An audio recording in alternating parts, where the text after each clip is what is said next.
welcome to another beautiful episode of Softline. I'm Nancy Vanigo, and with me today I have Eddie Young. Hey, Young. Eddie, how you doing? Hello, Nancy. I'm fine, and it's good to be here after a while. After that welcome back. Short break. I'll call it. You call it a short break? Or was it a long break? The long one, I was I saying. missed my people so much. How are you out there? Remember, you are the reason why we're always out here, just for you. And what do? We come to inform you, to educate you, and to make you enjoy yourself by entertaining you. And remember, our topics are always very soft. Soft. Yeah. That's what we're called Softliners. Only on ADBN TV. And do well to always go like us on our social media handles. Drop your comments, and I'm sure we'll always have a feedback across to you. Stay tuned today as we just ride on. Wow, Eddie has changed her lines. No longer educative, entertaining, informative, What do you expect? and all that. Change is the only constant thing in life. And it's nice. It's nice. Variety, the spice of life, they say. You just, when it's not I'm sure you weren't expecting that. Yeah, that's why I just hit you and. I like it though. Give us more. Yeah. All right. So Eddie, you were saying something that really caught my attention, or should I say? I don't know how to put it, but I quite agree with you. You know, you were talking about people coming online to fabricate lies about people. And they say these lies in such a way that, if you don't even know, you begin to, it's true. They say it in such a way that it looks so real. And they just throw it out there, regardless of how the person who they are talking about feels. They say it with so much conviction, like they were there when it happened. So probably we should hear it from your mouth so that you can tell us how you feel about this. So I think it's an opinion where everybody should look into. It's actually a sad situation. You know, it can be so hurtful to know that people out there could go out and say things that are not true, as in not anything near to what you have done. And they say it so boldly. They say it, you know, with conviction, with like so much confidence that they'll even be ready to, they'll say they have evidence. And at the time where they're being asked to present the evidence, another story. And then what do you expect? You know, looking at the psychological trauma this gets to the people that are being talked about, I mean, you know, terrible. I just remembered one instance of such incident where somebody came out one time and talked about Davido and his wife. Yeah, they said something about his wife. I can't remember quite what it was, but I remember they said something about his wife, and the guy said it with so much, you know, authority, like he was there when the whole thing was playing out. And when it was time to come and verify your allegations, he started begging. You know, so we see these cases. I even heard there was one about Regina Daniels of recent too, where someone said they've seen her somewhere in Abuja with a boyfriend, blah, blah, blah. And the guy was saying it with so much, you know, like, come, I will give you evidence. I can prove this. I can do this. I can do. And at the end of the day, it was all lies. It was all lies. So, you know, the kind of trauma these people face, because within that period of time, people will begin to look, so this person is like this. So this person is like this. You know, they face emotional trauma and all that. But these people do not care. So my opinion on this is when people come out to say such a thing, regardless of when they come out to beg later, I think they should be made to face some punitive measures dealt with. Exactly. We shouldn't allow this to slip go away on. Just like that. Yeah, have you had any of such a personal experience where someone has lied against you and you didn't do it? I think back then in school, but I can't remember exactly what happened. But I remember, usually happens in school, you know? Yes. But then it starts from there. And I think it has to do with these persons, the people involved. I think it's a character in them that needs to be checked. They grow up becoming people who just throw allegations at people carelessly, not minding, you know, if they're being caught and the consequences. Yeah, and you know, back then it was just a small, okay, let's say classroom or a school thing. But now there's a wider audience where people come out to social media and make these allegations, and then we have the bloggers who carry these stories, and before you know it is everywhere. So don't forget when you say small, remember all those people leave school to different environments, and then the impression they'll live with to their different worlds. It's something, whenever Nancy is being mentioned, what they'll remember about Nancy is an that allegation. story, You know? Some of them may never have the opportunity to have known, okay, this was sorted out, it wasn't true, you know.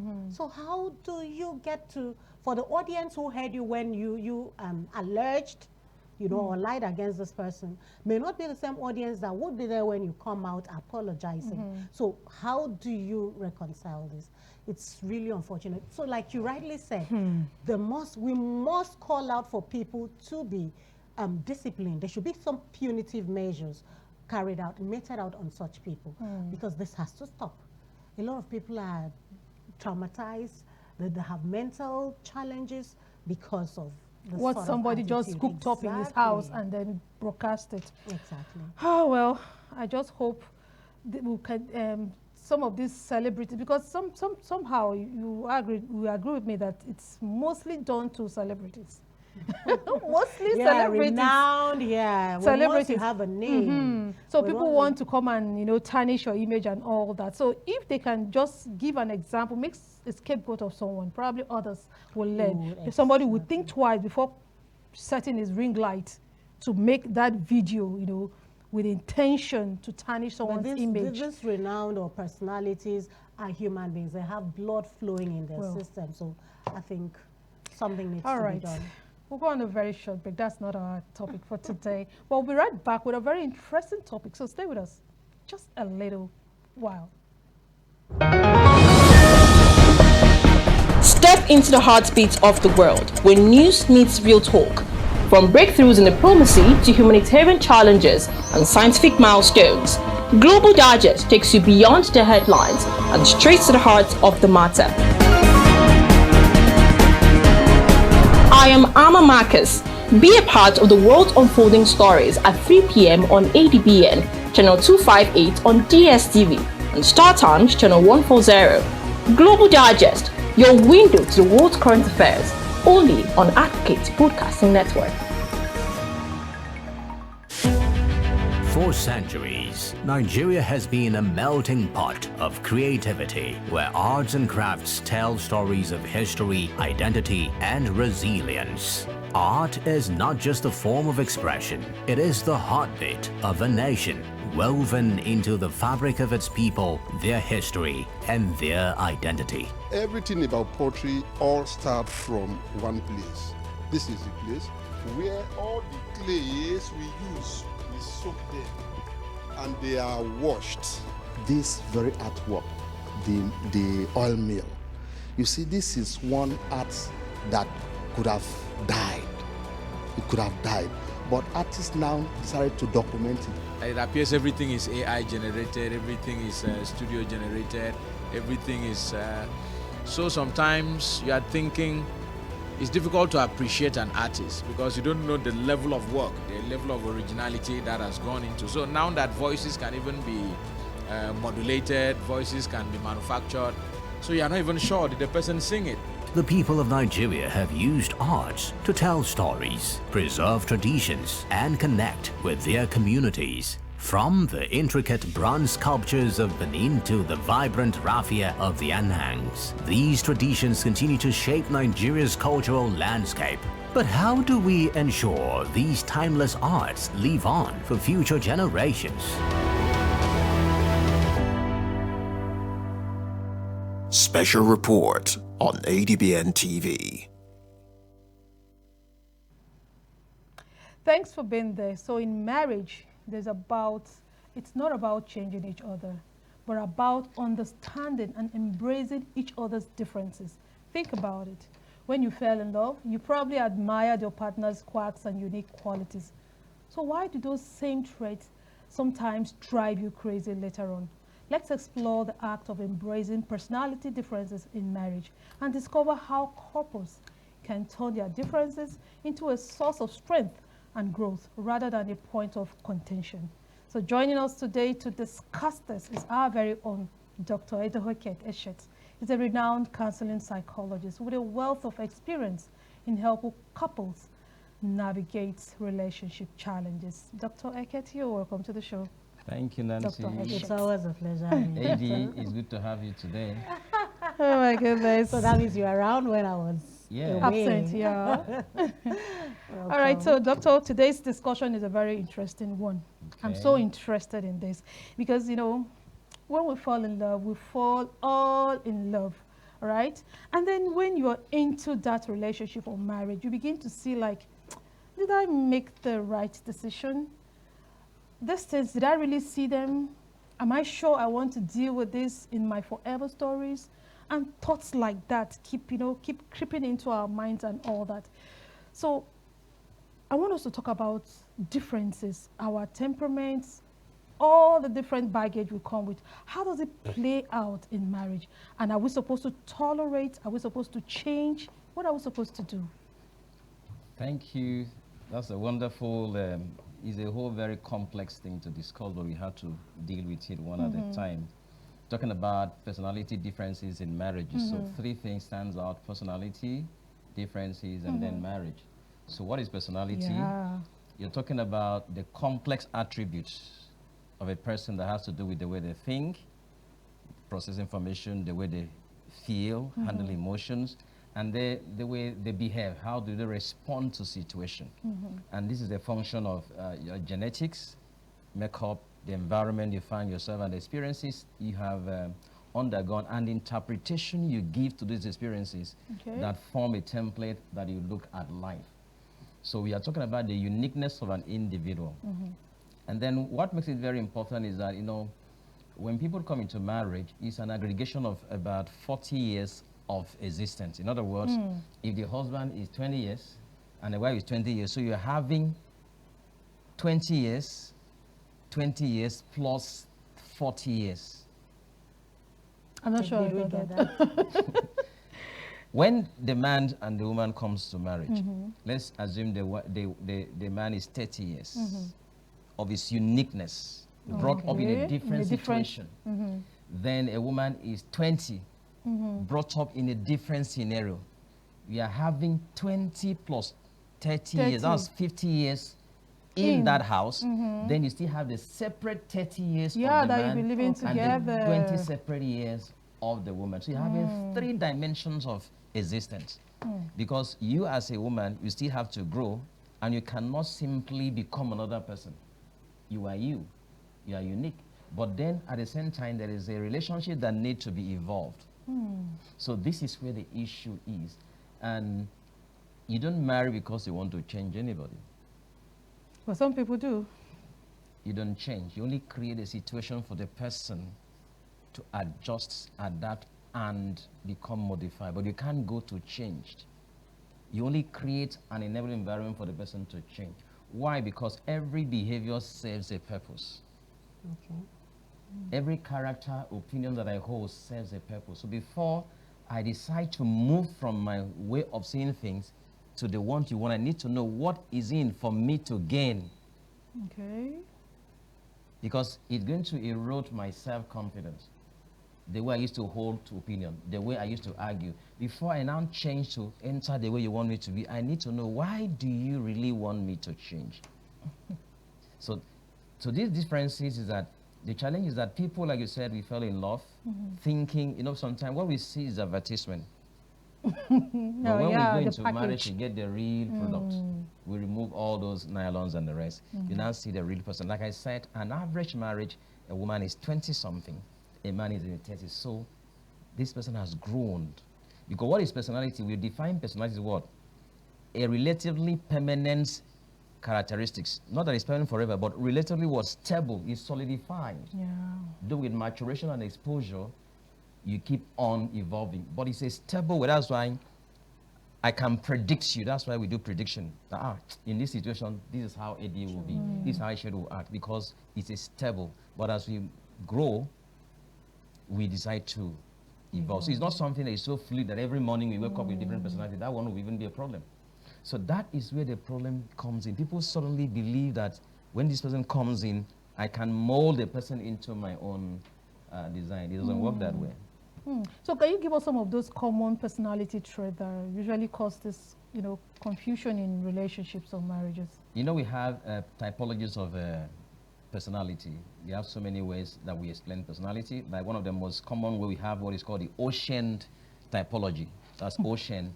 We have people who are open to experience, Okay. easily adaptable. We have people who are very conscientious, meticulous, they keep things in place. Conscientious people, they follow details. If you happen to have a boss like that, and you are the opposite, you're going to have a problem. But you have a boss that is conscientious things, you know, detailed, and you are your workflow, the same thing in marriage. Then you have people that are agreeable, very easy to entreat. Okay. Very easy to entreat, pliable, they go to a place, they become friends with everybody. Very, very easy going. Okay. Then you have those that are very emotional. Those that are very emotional. Then you have those that are neurotic, paranoid, always moody. So, and the thing is that in personality, none of this is good or bad. Oh. They are only bipolarity because it is not what you brought in, it is what you inherited. So it's a function of your DNA, your chromosomes, genetic makeup, and the rest. But the fact is that they normally have dominance in the way we live. So with knowledge, you can decide to moderate some of those excesses. You see that someone that is quiet does not mean he cannot talk if he wants to talk. Someone that is always talking lively doesn't mean that he cannot be calm. So you need to know the areas that you bring in. So these are the typologies. So when people have too much of disparity, because when you talk about personality different, you're talking about what? The similarity in the makeup. I enter this studio, I look around, that's it. It's not supposed to be there. And it becomes a big issue for me because I am very meticulous, untidy, organized, conscientious. Whenever I say, well, okay, we can always adjust it. Not everyone is like that as a result of how I was brought up and a lot of things. In fact, even my career, my profession can add to my personality. Okay. If I'm conscientious, I am in the regimented organization like the military, and I'm conscientious as a person, it adds to what? My personality. It doesn't make you flexible. Be flexible. So it could become, you may not sometimes differentiate your home and the your workplace. workplace. You want people to fall in place. So you know. So those things can bring issues. Not that they are bad personalities. It's different between behavior and personality. Though behavior is part of personality because it's a unique figure. But I'm talking about the attribute you inherit as a result of genetics and other things. You see, an environment you grew up, it molds you the way you see life. And then you go to a place people don't see. Like maybe a woman who grew up in a place that they see everyone, you know, to be the same, equal, liberal, whether you are part of the family or not, people can. And then you marry a man that there was a clear definition who is a member of the family and who is not. And then the woman comes in to marry the man with that liberal hand that, oh, everybody around the environment should enjoy. There's bound to be conflict. Conflicts. Until the man is able to grow to unlearn, to accommodate the woman. Okay. And because there is something that happened that made him or her to have that protectiveness. You know, I like this example you gave. I'm coming. yeah. I love it. But can you just give us a very common one? I love this one of the woman being liberal and then the man being, you know, and then they come together, there's always a conflict. Can you give us a common one, a personality trait where it's quite common because each time they come together, there's always conflict? One of the things that brings that is communication style. Okay. You know, men, in our communication, we give reports. We do what is called report talking. Okay. Oh, Eddie, did you go to the office? How did it happen? Oh, I submitted the documents. That's a report. That's a man. But a woman doesn't do report talk. They do rapport talk, bonding. She will tell you how the gate was open, the number of file, the color of the file. In fact, the hour she waited before they collected the file. And then the man can say, but you actually submitted the file. Oh, go straight. Say, no, you are not hearing me. You're not even listening to me because the man is not saying that. So what did they do? But for the man, well, it was a tough day, but I submitted the file. I'm waiting to see what will happen. All that happened between they get to the reception is not his concern. He has given a report. And then the woman can say, that's all what had happened. He said, I have submitted now. That's what I went for.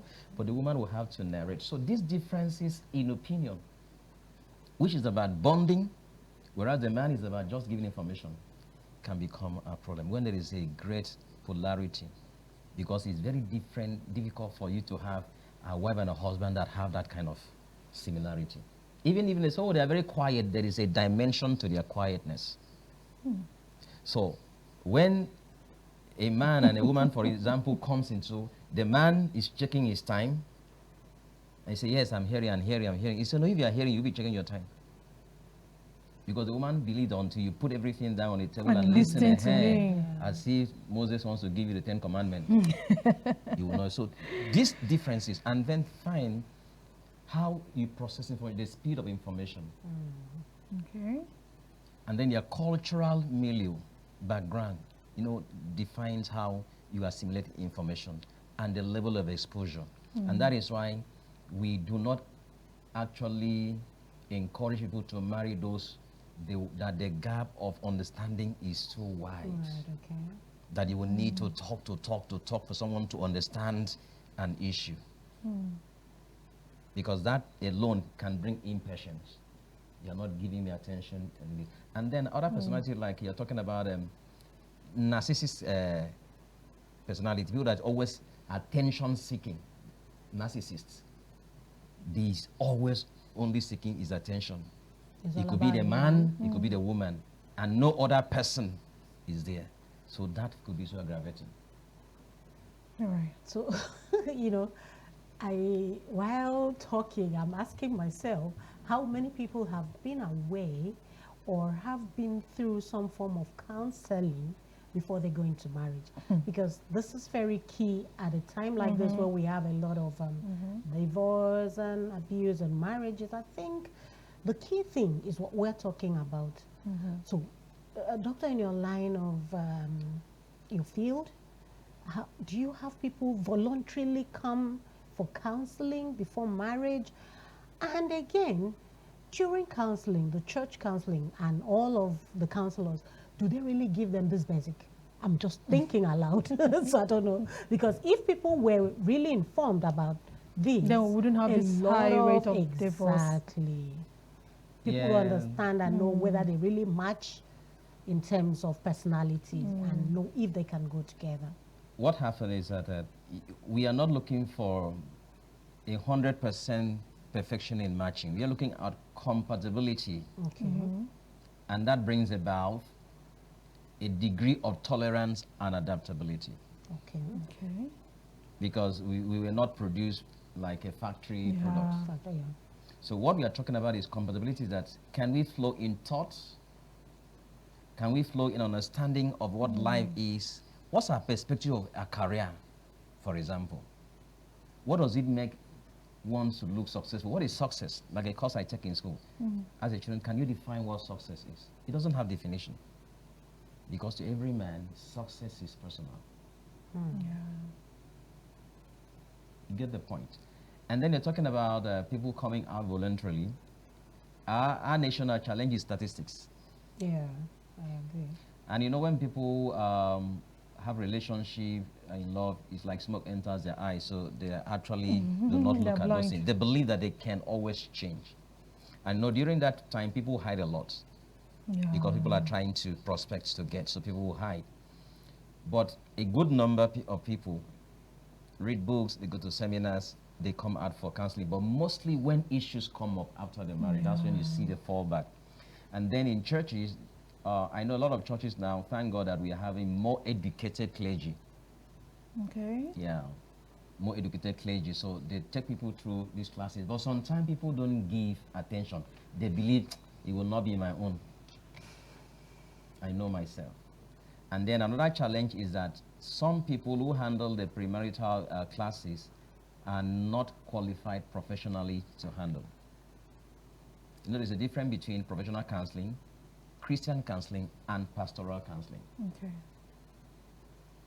I do professional counseling from a theoretical dimension, and I can blend with other things. Christian counseling is more directive on the tenets of the scriptures, Okay. like if you do Islamic counseling. And then what is pastoral counseling? Which is a clergy using his office to help people overcome their challenges.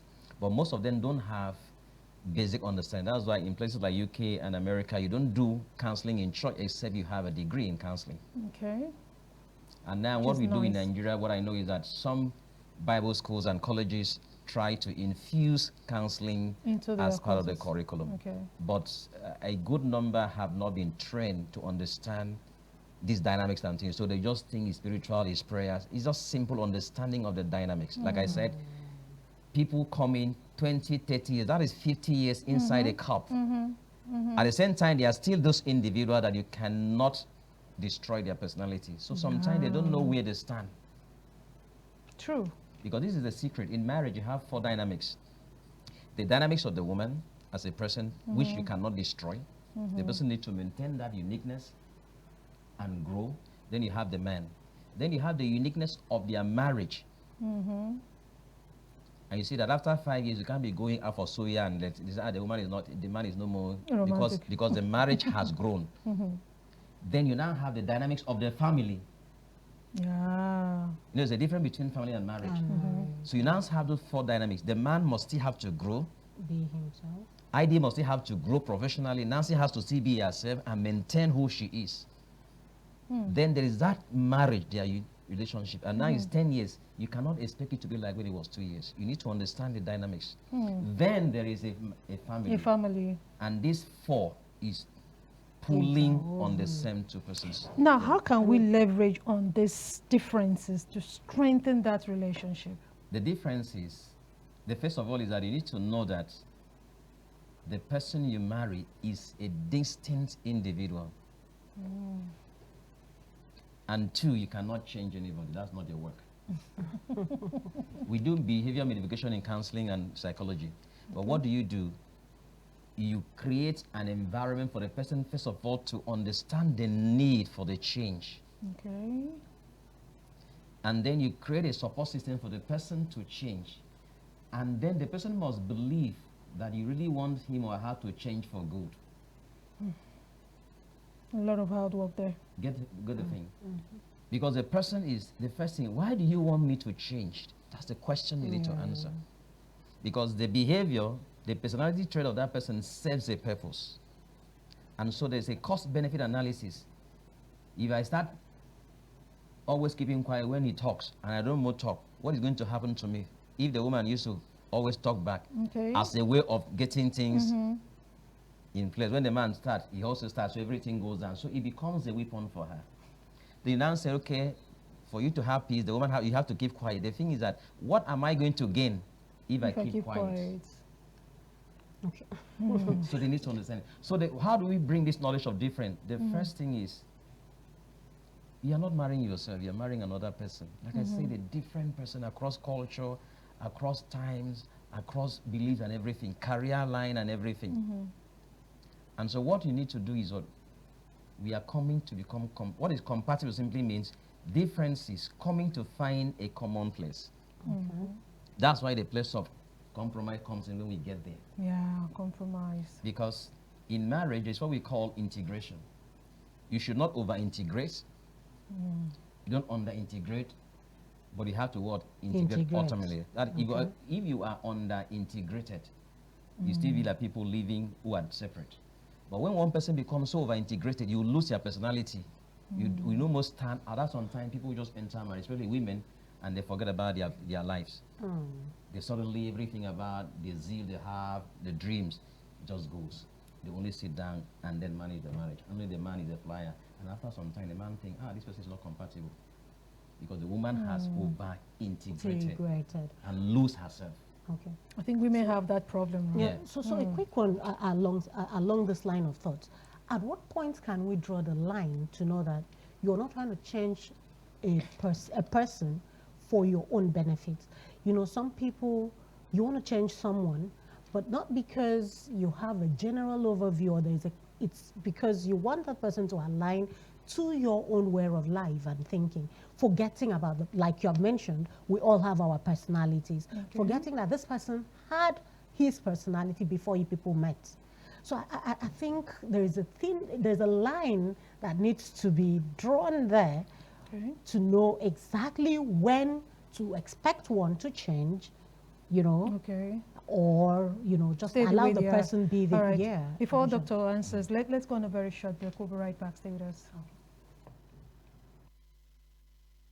Now here's some exciting news. ADBN is everywhere you are. Stay connected with us across all our social media and streaming platforms for exclusive news updates, captivating stories, and more. Join the ADBN community today via our various platforms on Avo TV app, ADBN channel 121, Niger TV app, ADBN TV, Limex World TV app, ADBN TV. Get the latest news straight to your phone. Join our WhatsApp channel. Just search for ADBN TV and hit the follow button. Turn on your notification to stay updated and never miss any part of the experience. Stay in the conversation with us across our social media handles on X at ADBN_TV, Instagram at ADBN_TV, Facebook, ADBN TV, YouTube, ADBN TV_NG, and keep visiting our website on www.adbntv.com. Watch us live anytime, anywhere. ADBN TV, a part of you.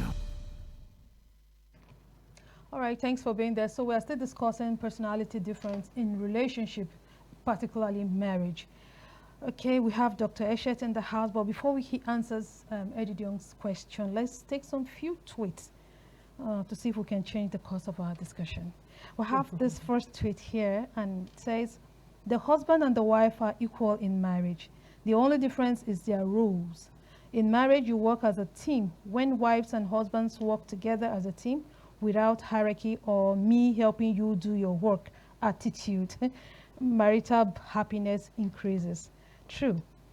The next one from Solomon, he says, you don't know who a person really is until you live with them after marriage. Everyone still has a level of guard up before marriage. Marry first and you will see their true colors. When they don't have to impress you, there's a laughter there. So as you date, court someone, just assume that you haven't seen their worst behavior. Marriage is filled with surprises, good and not so good, because marriage comes with a sense of settlement. People are real in it. Expect some raw realness in marriage. And this one from Chinaza says, marriage doesn't change people's character. It only amplifies or makes it worse.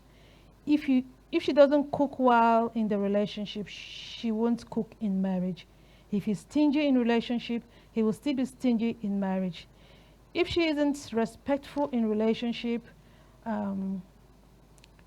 she will still not be respectful in marriage. If he is abusive in a relationship, he will still be abusive in marriage. If she or he is dirty in relationship, he or she will still be dirty in marriage. And she goes on and on and on like that. So that brings us to what you were saying before you answered this question about people trying to change. I think that goes in line with what Eddie is trying to say. Yeah. You know, when you meet a partner who is dirty and you're trying to make that partner, so what role does dirtiness play in a relationship? Yeah. You know, we have to understand when we said personality is, we talk about the makeup that characterizes a person. In that makeup, it does not mean that every behavior is right or should be accepted. Okay.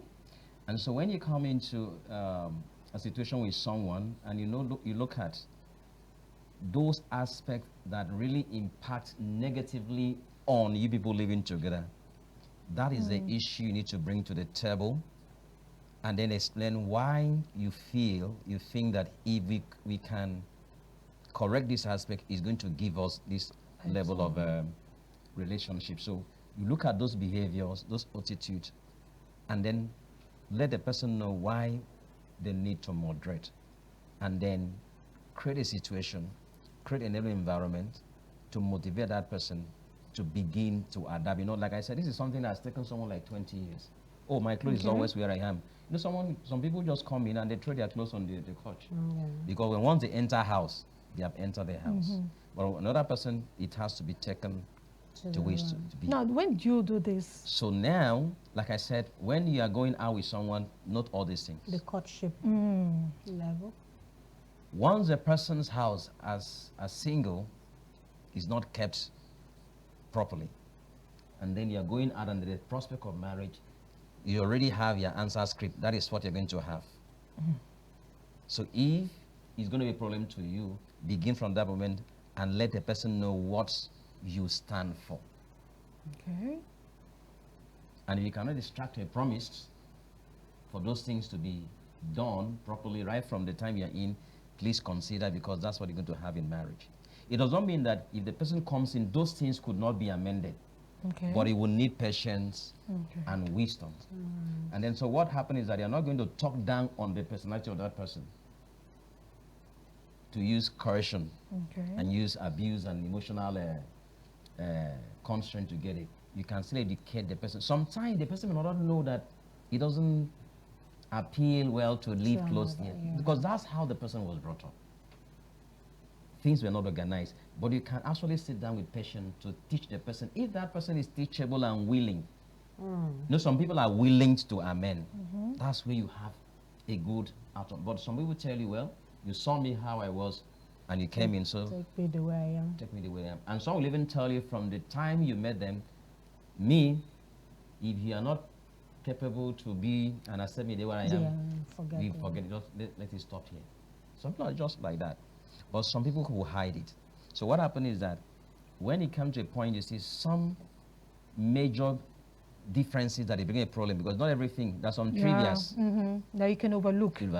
But when, for like someone, the kitchen, they can leave plate for days and all those things. You need to sit down to talk, and why do we need this thing to be like this? Are there hygienic dimensions and everything? And you may surprise the person when he sees that it is not because you want to change him or her for your own good, but for the good of everyone. You'll be surprised to see how the person's own up and then begin to change. So it's a learning process. The person have to begin to unlearn and learn, and then sometimes you take the cue. And then another thing is that ability to draw what is important and what is necessary. And that's why I'm an advocate. I believe in having a separate room. Oh, really? So that I keep my things. I don't know what people do, but for me, except issue of poverty, you cannot afford. But if you can afford, couples have their separate rooms. Even if they have a common room, they sleep, is everything. But for where you keep your items, as a man, have your room. As a woman, have your closets. So that you can have your things. You know how you keep your things? As if you want to. I'm serious. I'm glad you brought this up. That is my own. I don't care what people say, but for me, what kind of personality do you think this is? Because I'm sure this has a personality definition. That's conscientiousness. Okay. Things are in order. Things are right. Okay. Because I grew up there. That's how I was brought up. I wanted to ask you, but thank God you brought these personal aspects in. That is for us to understand this, because I know it's a major problem. Yeah, I've seen people discuss this, and they went haywire when they were talking about having separate room, when the couple were trying to build their house, and the man said, okay, I'm going to build my own room this way, and the woman said, for what? Why would you have a separate room? And the guy he did everything he could to explain to her, not that I don't like you, not that I don't want intimacy, but and the woman said no. So you understand? So I want to understand what kind of personality that is, and what other kind of personality can a woman have to have this marriage work? Because if there's no complementing personality, I don't think that relationship would work. Like I said, personality differences doesn't make that this one is good or bad. It's just bipolarity. When you understand who you are, and then you know the person is not like that, you need to look, what are the other solutions? Like for me, like I said, till tomorrow, till today, I believe in separate rooms. Doctor? You can have a room for intimacy. Because my room is my study, is my sanctuary, is the workstation. And so even if this light goes off in my room, I should be able to pick things. That's what I'm asking you, that if your wife is someone who is like you, don't you think you guys can share the same room without a problem? If you have, but you know, you only have that kind of thing. It's very few that you have No, complementary. but where's the place room. of bonding? Because the way you are putting it now, you're making us feel, or anybody could feel, that the only time you need a room is for intimacy. But you could bond. She could learn about keeping things. If the person, the place of learning. If the person wants to learn, but if the person doesn't want to learn, and I consider that is not a big issue for me. Okay. Like I said, someone believe, okay, I can just come back and drop my bag on the couch, on my bed and afternoon, and if it does not add any problem to me, like I said, there are some things we call trivias that you don't have to. Okay. But like I'm telling you, if you understand what your room is to you as a person, it's more than a place to sleep. Well, doctor, let's bring. So what I'm trying to say is that the place of compromise. The compromise now is fine. The compromise does not mean that you have to tolerate excesses that is detrimental to your health. This is what a compromise is, like I put it here. A compromise is coming to a place of promise, of concession, where you can shift ground. But if you shift this ground, to what benefit is it for the both parties? Okay. At least happiness on the place of the wife. It doesn't have to be to the place of the wife. It's for the couples. I'm just holding on. So for example... Oh my goodness. No. For example, you know, the person always comes in and drop their shoes outside. Doesn't pick in. It's not left for you to decide, okay, fine. That's how the person is. When you come in, you quietly pick the shoes and keep. So that's compromise. It doesn't have to become an issue to you. But if you keep on making it, it becomes a problem. So like I said, there are certain things you just overlooked. But there's other things also you cannot overlook because it impacts on your functionality. You get my point? I wouldn't want us to do listen. I wouldn't want, doctor, honestly, because there are women who would feel, I must be in my husband's room. And there are men who feel the same. And if they are not together, there's going to be a disconnect. No, you're assuming. That is when they now find what is that thing we need to do to get it done. You get my point? Yeah. Yeah. I get the point. And so that's why I pray that people should have enough money to have a good house, a big house. But now, there's a condition there. Yeah. You must have money. But when you don't have money, what do you do? Now, you have to now sit down to look at the things that are important to you and be able to analyze. But if you cannot, that means you should be ready to live with whatsoever is thrown at you. There's a time you draw. You see, marriage does not mean that you accept everything hook, line, and sinker. Okay. And it does not mean that if you put some limit to certain things, it doesn't mean you're going to break. No, you will not. Okay. So these boundaries now, because this is boundaries in marriage, right? Now these boundaries, where do you start it from? In your courtship?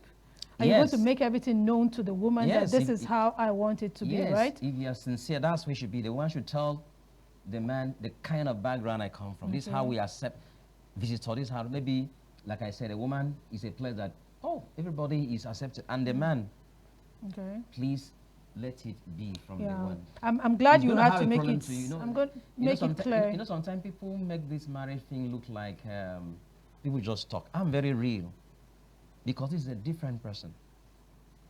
You get the point.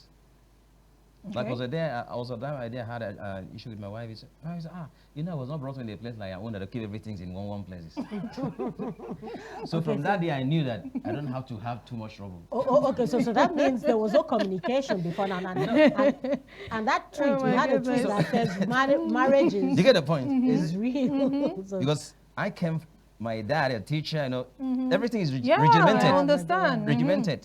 So this is you. So that's the thing. So you don't expect everyone to be like that. So fine, it doesn't mean that she cannot adapt. But for me, I'm going to expect my wife to be 100% me. So sometimes you don't make the things. I know somebody watching us now would say probably doctor was not in love or he didn't fall in love. It's not true. Because we have this mindset that once you are in love with somebody, every other thing goes to one corner, and that's what affects us. No, because especially when we come into marriage. Let me explain. That is not love. That is what? Love has 3 dimensions. Oh, okay. There is commitment, there's affection, and there is the thoughts. Mm-hmm. Love is not a feeling. Love is a reason and an act that brings a feeling. Because sometimes you want to go on love, you allow the person to go stray. Sometimes loving someone, your child could be putting your legs on the Loving ground. loving with emotions. You put your legs. The guy says you're not loving, but you know that what he's looking for is feeling, but you're looking for his life. So sometimes you correct the person. They say correct in love is tough love. When you deny someone, these particular preferences will not be, because you know what is going to. But when a person brings emotion, you know, no, that's not love. That is just a feeling. Love is not just a feeling, it's a thought, it's a behavior, and then a feeling. But we always run to that feeling. Okay, so people dwell more on the feeling part of love. Yes. So there is more to love than just the feelings. Okay, I think I just learned that today. Also. I like it because acknowledging each other's weakness can also strengthen our relationship. That's the thing. Your wife is not you, your husband is not you, but there will be a lot of commonalities, but then there will still be significant difference. So sometimes you need to give room to that. And don't worry about that's compliment where with another person. Eddie's talk on counseling comes in, because most of these things we do not know. We go into relationship with our whole heart, like one of our guests used to say, you fall in love with your, hey, there's a way he talks, he says it. I've forgotten how he says it, but there's a phrase, he says, if you fall in love with, okay, love is deaf, blind, and dumb. So you don't, to speak. So when you come into the marriage, that is when you begin to realize, am I actually doing the right thing? And sometimes when things begin to change, we cannot tolerate it. Yeah. Because we didn't. Because we had a faulty foundation of love. Because what we were responding was just the biological dimension, that is the hormones, not the thoughts. What do you think about that person? What are you looking out for the person to become? That will not drive your decisions. And then, sometimes feeling follows decisions. When you have taken action, then you begin to feel about it. And so, like I was saying, is that you need to look at what works for you. Just for example, like issue of someone will tell you have bank accounts one. Yeah, one bank account. It's not right. It depends on the individuals. Like for me, I don't know the last time I withdrew money from my joint accounts, because that's not my issues. Mine is just to have the money to put there. Okay. You get the point. So what makes you think it's not right? Because you don't know the people. It is a decision 2 persons need to take. It's not a formula for success. So what is a principle and practice? 2 different things. What succeeds in your case is different from what you need. So the people need to sit down to decide. So why did you go into it? I think I'll have to be a little bit personal. Joint accounts is more for projects. Projects, okay. An emergency. You won't be every time there. So if you have the money, someone can pick it. And that's why you need to know the kind of person you marry. The person is not a waster. You get the point. Prudent. So that's the thing. All right, so let me get this straight. There's something you said at the beginning of this talk that I'm trying to take away from this whole conversation. Understanding our partner and embracing those differences. Because I know my partner has some differences that really turns me off most times. And I know those differences were there somehow when we started, but then I felt, I should overlook it. Smoke entered your eyes. But no, the love was blind, deaf, and dumb then. But now, those things are things that when I look at it, it makes me angry. So, and I know I have friends who have this issue too. So what are you telling me now is that, okay, since we cannot change an adult, right? So we should we should think of way to embrace those differences. Am I correct? The thing is that what you're trying to tell me? The thing is this. You need to know what is differences. And you need to know what is a deviant behavior, negative behavior. Okay. Get the point. No matter, even if you take 100 years to cut with someone, you will never know the person 20%. Absolutely. Because all of us are in a market to sell. Or package. Yes. Because everybody has a hidden him or her that you will never know. There's aspect of your husband you will never know till eternity. And there's aspect of your wife you will never know. There's a hidden person. So those people who say, I know her 100% is a lie. You know a person to a great extent. Some people still have their fears and insecurities they put through. Sometimes it's the environment that is created that can allow them to talk because they don't know what it could be used against you. So the thing is this, that you find certain things and no more comfortable does not mean that you don't have interest in that relationship. Sometimes you reacting is a sign that you even want this relationship to work more. Okay. But sometimes the person doesn't know how to go about it, or if I go this direction, what is going to happen. So that's why I say people need to know what is in for me that you want me to change. Okay. And then creating the environment for that to happen. Yeah. Do you get my point? So people, okay, like issue we talk about finances. Some people say, my wife cannot know doesn't know my Your bank password. Or PIN. In the first place, my wife is my banker, so how would she not know the money that I have?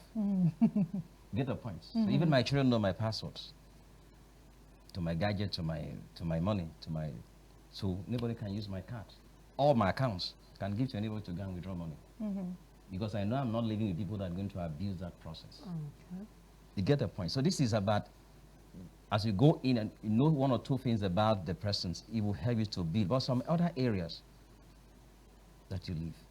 Like for example, okay, and you know another thing is, let me take my own example. My wife lost the father when she was 5 years, so you already know it's a flag.